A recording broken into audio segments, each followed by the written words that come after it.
The analysis of minimum prices is exactly the opposite to that of maximum prices. If a minimum price is set very high, higher than the market price, what do you think will happen? Will a lot more people want to buy at such a high price? No. If the price rises, the number of people who want to buy drops. But if the price is very high, what do you think entrepreneurs will do? What signal is sent to entrepreneurs? The signal is that they should mobilize their resources to produce a very large quantity of that good. Let us say the minimum price is higher than the market price, and consequently, a very large quantity of the good is produced, and many fewer people wish to buy the good. Well, just as we saw that a maximum price causes scarcity, a minimum price causes an immediate overabundance of the good in question. In other words, a widespread oversupply of the product remains unsold. It is available for sale, but it is not sold. And if I cannot sell it in the conventional way, I must rely on alternative methods for selling it, such as recommendations, cronyism, and the like. A typical example would be when a minimum price is set for our provision of labor services. This is called a minimum wage. If a minimum wage higher than the market wage is established, many more people want to work, and many fewer entrepreneurs want to hire. As a result, there is an overabundance of services which cannot be employed. Joblessness. People then look for an alternative method. I am giving you an example which these days is affecting mainly young people, women, immigrants, the marginalized classes, etc. People look for an alternative system, and we have all received recommendations. I get a lot of them. Listen, this girl is a good worker. Why not hire her as an intern? And people start to pressure you. In the market, it is not necessary to pressure anyone, nor to resort to cronyism, nor are problems solved by violence or ration cards, but simply by mutual agreement. There is no need for recommendations. As soon as a maximum or a minimum price is set, such alternative, unnecessary and inefficient systems for resource allocation immediately emerge. They are also totally unjust, because perhaps there are two candidates, and one is worth more as an employee, but she does not get the job, because the other person has a recommendation. What an injustice! State intervention in the economy causes injustice and corruption. The free market process prevents injustices, and avoids the need of relying on alternative mechanisms for product allocation.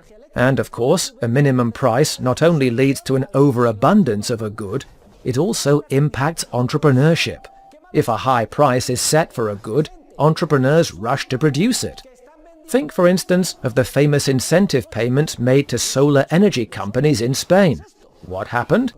Well, thousands of companies were created to sell electric energy generated using solar panels. And since there was a subsidy, the price was much higher than the normal per kilowatt price. Then we turned on the TV. Corruption! What villains entrepreneurs are! What terrible people! It turns out they were selling energy produced with solar panels during the night. But there is no light at night. There is no sun. What was going on? Well, they had bought a little machine, a generator, which produced energy using diesel fuel, and they were selling that energy at 27 or even 40 cents instead of 7. I am estimating the figures. Does this story surprise you? It should not. It was all perfectly obvious. And then the state blamed entrepreneurs instead of the minimum price system it had created. Another typical example, the Common Agricultural Policy. For a series of reasons, we are told we must support farmers and the countryside, and so we establish minimum prices higher than potential market prices for agricultural products. The result is a never-before-seen overabundance of agricultural products in Europe. Minimum prices are later replaced with subsidies, but the effect is the same. Take note.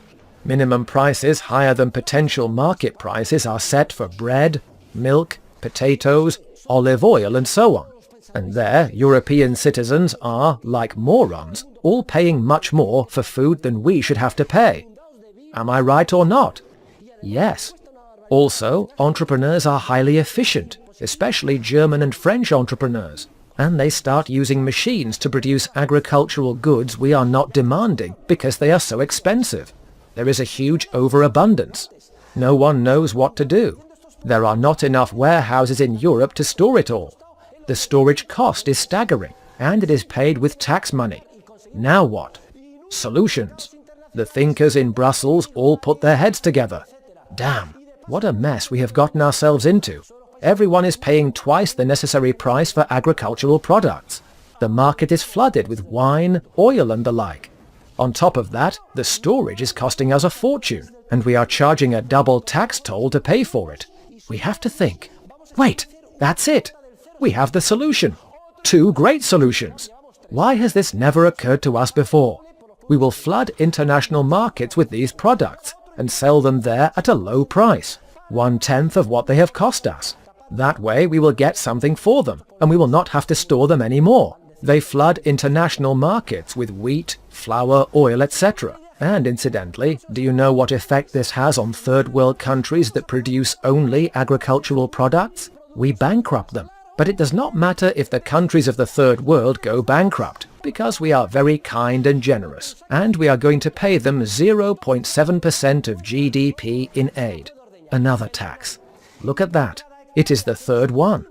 First, we pay double for agricultural products.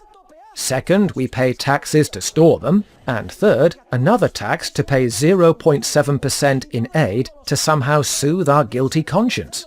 This is for the countries of the third world. They are having such a hard time, and they need a redistribution of income. Wait, I just had another great idea. Why have we never thought of this before? It is marvelous. We will make incentive payments to farmers for destroying agricultural products. It is so obvious.